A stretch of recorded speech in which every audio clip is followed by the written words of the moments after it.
You know, 20, 30 years ago is when platformer games first started coming out, like with Mario Brothers. It was all 2D and then it evolved into 3D and we got character platformers out of it. Great titles like Spyro the Dragon, Crash Bandicoot, Jak and Daxter, and TY the Tasmanian Tiger is a game right up there with those. It's endearing, it's charming, and it's a fun experience. TY's meant a lot to a lot of people all across the world. It's just because the game itself is just so family friendly and fun and doesn't take itself too seriously. And people have grown up playing the game. So with the games coming out as they were growing up, it's kind of meant different things to them through different parts of their life, and they just love the little guy. You could say TY is a little bit different from everything else in that it's very Australian. It's aggressively Australian, down to the language, the slang. It's a very big part is the slang. So it's not just some guy with an American accent saying ripper. G'day, mate. You little ripper.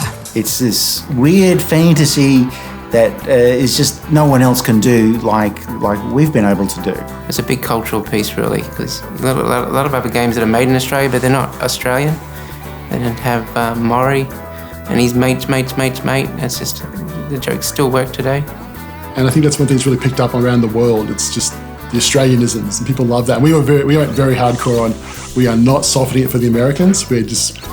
Our job is to make American kids speak Australian slang. And it worked. And I think that's what they love about it 20 years later. You're on, mate. We had wanted to do a platforming game for a while. In the early 2000s, publishers just weren't interested in doing that stuff, and we thought with the PlayStation 2, that whole genre is dead. And then the CEO came back, Robert, and he said, well, Sony's doing a platforming game. And we're like, what, Sony's doing one? Well, maybe we should put our idea together to do something that we wanted to do. And we sat around in the meeting room at Chrome, which we call the Blue Room because of the blue couches. And we just sitting there on a Friday afternoon, just shooting ideas back and forth. It's like, we wanted an Australian animal that wasn't done to death, like Crash Bandicoot or platypuses or, there's all the generic stuff. We didn't want a kangaroo because that was just too obvious. And then the Tasmanian Tiger was like, well, it's cool. It's like, not a lot of people really know about it. They're extinct. So that was the story edge we came up with. And he got named Ty because we had a mate called Tyrone. And I think that's just so Australian in itself. It was just a thrown out thing from the hip, and it stuck. He's a very happy character. He's always in there to give it a go. There's nothing that really gets him down. So he's that kind of, you beauty, mate, I'll do it. No worries, Sheila. I'll find them for you. One of my favourite things about Ty, the character himself, is his obliviousness. He's very capable. He knows how to get the job done, but a lot of the time he just doesn't realise what's going on around him a little bit. It took a couple of games for him to realise that Shazza really liked him. Sometimes he misses things that people say, goes a little bit over his head, and I think that makes him really endearing to the players as well, because they know what's going on even if he doesn't. Really, the next step after Steve came up with Ty the character, we had thought, what would be the coolest thing we could show off with the boomerangs to then show to a publisher? So for that, we put him in a swamp. We had some crocodiles swimming around, some crickets, a lot of wildlife, a lot of trees, grasses moving, and then him with his run, jump, and then boomerang throw mechanic at the tiki torches. And this is actually the first demo that I took to the States to show it around to publishers. Steve did up the box cover art. We created a little manual inside, and that's the disc that you could load and play, and that was the first level of Ty that we then was able to get the game made from. And it was received really, really well, and if you look at him, he hasn't changed much at all. He went from 3 pages of rough sketches of shapes of faces to a drawing of Ty with green shorts and sneakers, which then became the same drawing traced over with red shorts and no sneakers, and that was the same Ty we used for the game. A lot of people in animation will spend months trying to come up with character creation, and Steve nailed it in a day. And that just shows you what a special person he is. We spent about a year basically trying to pitch it to publishers. So we'd be going around showing it, like we had 2 published to pick from, and like, who are we going to go with? And then we picked one, and then we had EA on board, and one of the founders of the company, we had a meeting with him, he goes, you should use the boomerang more. And I was like, yeah, he's right, probably. We just didn't use it as a motif or anything. It was like, there's some boomerangs, you use them. You should use them more. I'd love to see a boomerang that could fly around and you can control. So like, that sounds like fun. Yeah, we can do that. They were just amazed at the coolness of a new mechanic. I mean, it's really hard to bring something into a genre that's been around for so long with so many other great characters, and to have that new twist, not only being uniquely Australian, but to be able to use his rangs to throw for combat, to glide. They just really liked that unique twist of just a new play on the character action platformer. So I was actually on a separate team at the time. We did a surfing game, and the engine for that game that I wrote got used for TY. And we worked back and forth between the teams to develop the engine to mutate it into TY. But of course the engine by itself doesn't have any of the content. So we have all the artists who are making the characters, and we have the artists who are making the scenery. We have the designers who are working out all the jokes and all the lines. We have the cutscene people who are animating. Well, I have to admit it, you're not doing such a bad job, mate. Bonza! It is a massive team that works on a game like this. Within the art department and the character department, we worked on pretty much every single character and across the game. Each character would probably take from initial concept through to final implementation about 2 months of work. When I first jumped into the TY project, I came on as a lead programmer. It was my first project as a lead, and it was a big learning experience for everyone on the team. I think it was one of the biggest projects that we'd worked on, and it was also a massive learning experience for me, having to run a team of I think up to 10 programmers. Ultimately, it all came down to me to get a successful product out the door.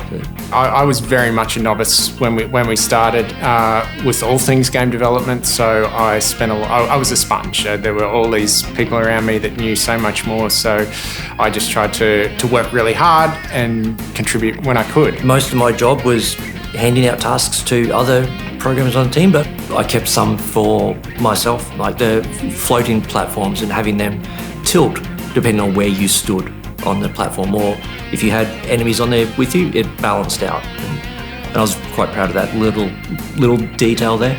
So one of the defining moments for Taiwan while we were right in the thick of trying to make it the first time around was when the turkey chase minigame finally started working. The directors had come back and were telling us about this game mechanic where the first few times it's really difficult, but then it subtly gets easier in the background and you get a sense of reward from completing that. And I remember completing that with a scrub turkey chasing challenge, and the directors were reviewing it at the time, and it just worked perfectly. And certainly as someone who was new to games, that was a really exciting moment for me personally. But once we had this little minigame where you come up to this turkey and he steals the thunder egg you're about to grab, and he goes running off, and it's like, what? We'd worked on the game for about 1.5 years at this point. This is the first time people thought, oh, it's actually a game. The artists, the programmers, the testers, just the passion and work they put into it. It was just incredible, because I would go overseas, do my thing, show off the next build, go through the milestones and stuff, and then you'd come back and it's the extra work they'd done in between my trips. It was just amazing to see the game evolve over the time during the period that they put into it. My main role on TY was as the sound designer, so I created all of the sound effects. Something like 80 to 90% of the sound effects on the first TY game were me banging a pot or breaking a stick in my backyard or in my office. I also created the music for TY, and I did provide a few voices for things like critters going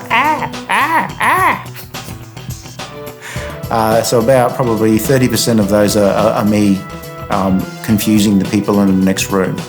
When you're working with a group of people for such a long time, you take every advantage you can to make sure that you annoy them as much as possible in a friendly way. So we had quite a few late nights. Some people would get tired and someone else would get a cup of water and just pour it on them while they're asleep. Everyone got along really, really well and kept the mood up. You had the Gold Master disc, which is the final version that went out, had to be bug-free because you couldn't patch the game. The amount of stress in those final weeks, making sure we get all the bugs fixed. We had a permanent testing team who just played the game day in, day out. And we were literally at Gold Master night, and our QA manager at the time had stayed up really late, was really tired, and thought, oh, maybe we should do a foul language test. And there was literally one little level in TY that one of our artists forgot to delete.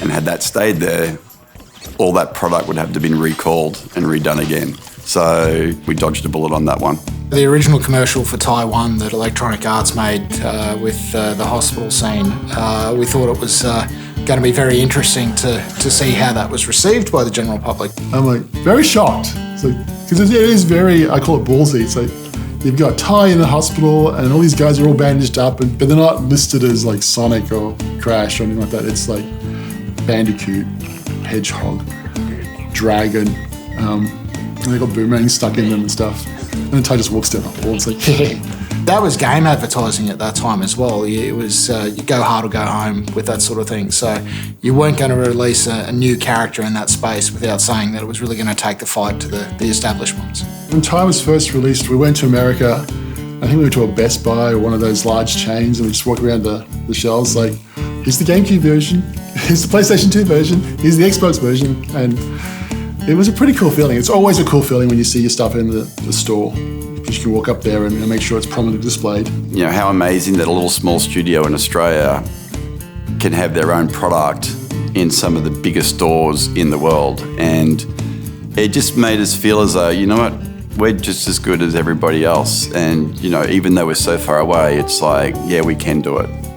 It's kind of like that little engine that could. It actually did really well. And it was this funny thing that a year later, it was outselling their big, one of their big superhero movie licenses that came out that year by quite a bit for an old game. It was still selling regularly, the same number every month for 12 months. It had not dropped off. So Taiwan we released 20 years ago, 2002. Ty 2 was a couple of years later in 2004, but there were a few variations and iterations of Ty 2 that got made and dropped along the way there. We did find a new publisher in Activision, and we did Ty 3. And that was like a very short, quick, 1 year long game. We tried to like fix up the bugs that we had with Ty 2 using the same engine and sort of do what we could in the time. Like we had a smaller budget. Then the company worked on a few other things for a few years, and we then started on our Remaster Path on Steam in 2016, and we couldn't believe the response. It was absolutely fantastic, and to see the number of people who obviously remembered Ty and loved him so much. And it certainly was very, very good for us to see that Taiwan was in the top 10 rated games on Steam for quite a while by user ratings. The number one question we were getting from the fans was, can you take this to consoles? And so they started asking, can you bring Ty to consoles? And that's where the Kickstarters came into play. We needed help. We needed the fans to rally around us, and they did. So in August of 2019, we launched a Kickstarter for TY the Tasmanian Tiger. It was a 30-day Kickstarter. We weren't sure if it was going to succeed. We came out just asking for $50,000 for Ty for the Nintendo Switch. But we got our funding in 2 days. So then we did stretch goals for PlayStation 4, Xbox, we weren't sure. And we ended up making funds to do all 3 platforms. And it was so gratifying to see how quickly it was backed and exceeded everything that we expected. But then when it was funded, the realisation set in that we actually had to get it done now. But that was a really good feeling, because we knew at that point that we would be able to do it and be able to bring to life the extra bonus to Ty that we wanted to. For the HD remasters, there are a few things that were a bit interesting in trying to find some of those assets. All of the backups were on tape, which we couldn't read anymore. We managed to buy a second-hand tape drive of the right type from eBay, but that still didn't work either. So we actually didn't have some of the assets we needed, and eventually we were browsing through Ty 2's assets and found an entire directory that had accidentally been copied in there that had Ty 1 assets in it. And we also had another lot where we couldn't find some of the source code we needed. And eventually our lawyer from the United States sent us a CD that had a zip file on it that was password protected that we thought might have the code in it, but we didn't know what the password was. We ended up actually using an online group to crack the password of the zip file, and that's actually how we got some of the source code we needed for the re-releases. Oh, it was pretty funny, because we had nothing. It would not have happened if it wasn't for that. So when I remaster a game, it tends to be a case of, look at what people remember the game is, but the memories are different. So you'll actually think the game was a lot better than it really was. So if a remaster, you add little features, your brain, when you see the game, you just think that's the game that it was. When you compare the remaster to the original, you suddenly realize, oh my God, this remaster has all these new features that we've added. But your brain's just thinking, no, this is just the game I used to play. This is exactly how I remember it, because you just remember it being better than it was. It's working out, okay, this game needs some shadows, because in your mind it had shadows, but you go back and look at it, it didn't really have shadows. They have some depths of field. We put in some modern effects like SSAO and things just to make it look prettier. Make it run at 60. It was the original run, actually ran on 30 on most platforms. But when you're running at 60, it just, all the jumps and throws, the whole game just feels so much smoother. And which usually equates to people talking about the animation's better. But the animation is exactly the same. It's just you get to see it much smoother at 60. So that kept us busy for a while, but it's actually really fun work for a programmer. Because everything's locked down, the design's there, everything, the end goal is there. It's just a matter of improving it, watching it go faster.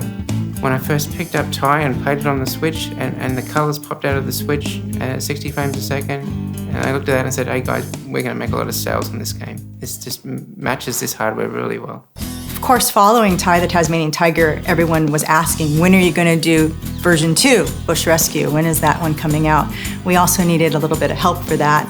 And amazingly, we hit our funding goals of $75,000 in 8.5 hours. We had over 3,500 people support us. It's really great to have the community surrounding us and helping us out. And the cool thing was with the Kickstarter too, we did stuff like figures, and the swim shorts were great. We did these Thai swim shorts. I wear them all the time. We go, they actually, well, these turned out really good. Nice bright red Thai sun pattern on them. We had albums and stuff for the first one. We did a comic.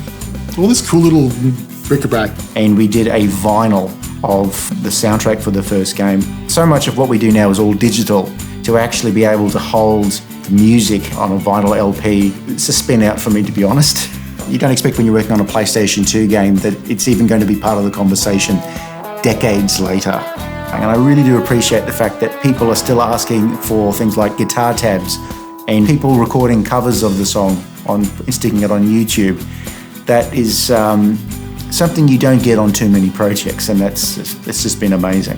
There is a very decent fan base out there for the game than the characters. It's good to see the old fans and also seeing new fans come along over this 20-year period. It's brilliant. So what you really like is for other people to like your games. And there's still this huge audience, and they're still making fan fiction for it, and they still love it. And you're going, oh, okay, this is actually something that people want. So that just keeps you going. It keeps you vibrant in the industry. It keeps you happy to be doing the work. It's great to see that people are still remembering their youth 20 years on. This was a game that was first made for like 8-year-olds, and so these guys are in their late 20s, early 30s now. They're having families of their own, they're reliving these experiences and these good memories and playing the game with their kids. I was playing TY 2 and going through giving a mini director's commentary with my kids, saying, so over here, this is, so I coded this critter and it switches modes when we approach here. And, you know, as a parent, it's just really exciting to see just the new generation take it on. And I think it's also a testament to the wholesome fun that TY is. The fact that it continues to endure and appeal to new people. And obviously it's a game made a long time ago, but it's not like a lot of products where you think, oh gee, that's a product of its time, and you and you don't want to. There are some things you cringe at. It's just good, wholesome, classic fun. So I'm just really excited to have lucked on it. Really, that I was a part of this team to create something all those years ago that still lives on today. Having some of my work from 20 years ago still been out there, still being played by people that I can tell my kids, so look at that game, so I made that. There's still quite a lot of my code running in that game. It's really cool to know that there are kids who grew up with TY and they're making games now. There are people who I'm inspired to make games by TY, and it's like, good, that's a good thing I've done. I get the most pleasure out of people saying, I was inspired to become an artist, or I was inspired to make games, or you just inspire another generation to do their thing. And I always push people to do their thing as well. Like, yeah, tell your stories. That's what we did. TY for me is, it's everything that I've enjoyed about working in games. The people, the family, and just being able to make something that is beloved by so many people all across the world. It was just an amazing group of people that worked on it across all the different disciplines, and with Steve leading the creative vision, it was I think everybody just got behind it and just wanted it to be the best that it could be. And they just did an awesome job, and I'm super proud of them. But it's been an interesting journey and a fun journey. And the funny thing is, it's the people that you meet and the team that really make it worthwhile. Those people have grown up, they've had kids, but we're still working together and we're still friends. It's like, yeah, that's been a cool part of it too. Just being able to do great games. Ty's always going to be part of Chrome. I don't think you can have Chrome without having Ty. We've got a few things planned with Ty. There'll certainly be some information about that coming out, but expect more from the little orange rat. G'day, mate. Welcome to beautiful Coolaranga, the jewel of Southern Rivers District. Ty the Tasmanian Tiger.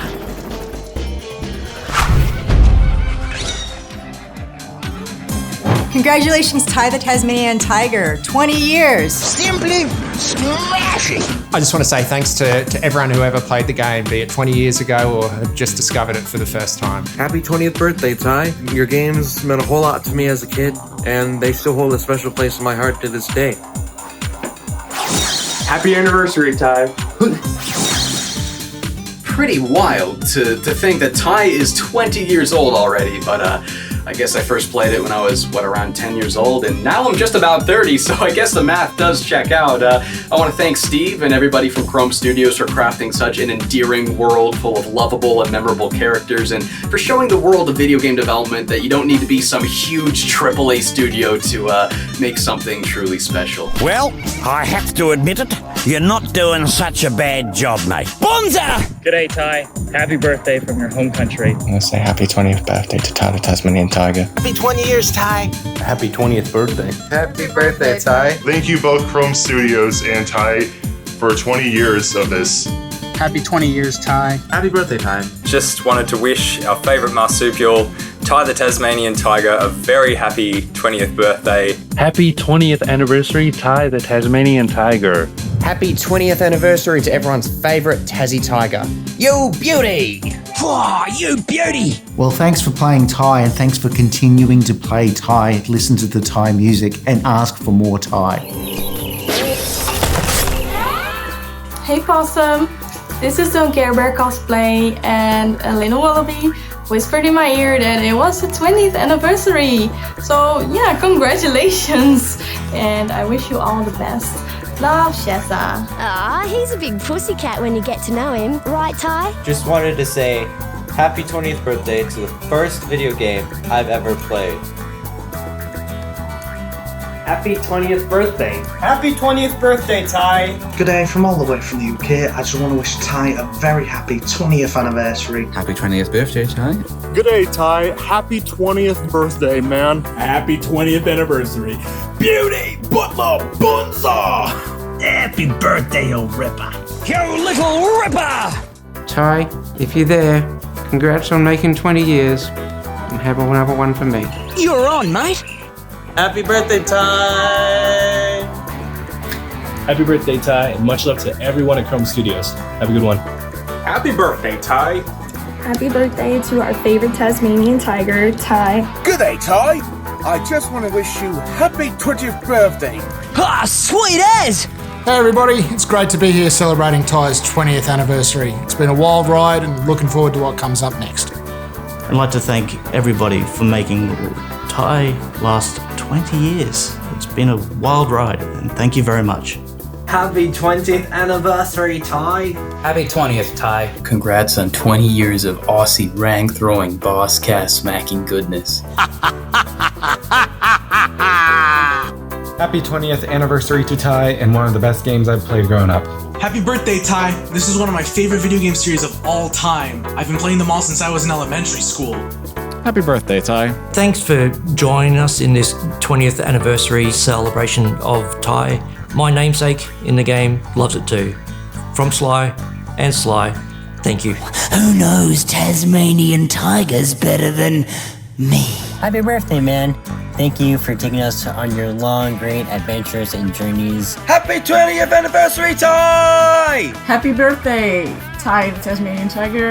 I can't emphasize how much the Ty games and the artwork has meant to me in my childhood, and especially Steve, the main artist for Ty, who's always been like an incredible inspiration to me to draw artwork and improve my art. Ty has always held a special place in my heart. The art itself, I will definitely thank Steve Stamantiadis. He is one of the greatest artists I have ever seen on here, and I do look up to him. And just seeing that, I wanted to become a game maker, a game artist. From me to you, Chrome Studios, and to the Ty franchise, and to you especially, Ty, happy 20th anniversary.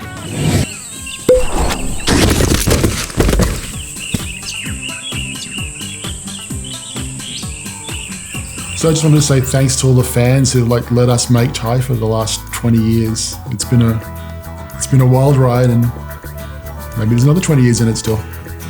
There's so many people to thank for Ty the Tasmanian Tiger. First of all, Steve, the creative director, but our publishing partners, their sales teams, the marketing teams, because without them it would never have got to the fans, would never have been on sale. For an amazing team who did such a fantastic job bringing that game to market. But most of all, I'd like to thank the fans. I mean, without you guys, we wouldn't be here 20 years on, and I really can't thank you enough, and keep on loving Ty.